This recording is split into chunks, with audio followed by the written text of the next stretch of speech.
తినేసా ఏందమ్మా తినేసా కడుపు నిండా తినేసా చాలా బాగా చేసినావు కదమ్మా వంట.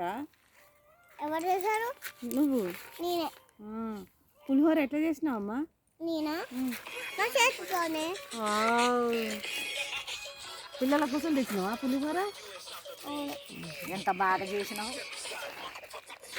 పాప పులిహోర చేసిందంటే మాకు టేబుల్ మీద పెడతాను ఫ్రెండ్స్. లక్కీ పాప మంచిగా ఆడుకుంటాను పార్కు తీసుకొస్తే.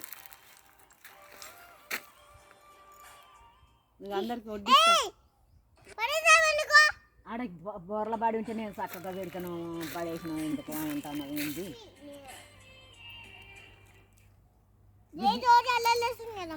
అల్లరి చేస్తాను. ఇది గింత అంతనేనా నాకు పెట్టేది? మరి ఇంత పెట్టాలి కానీ సరిపోదు. తింటాను. మామకు ఒకటి పెట్టు.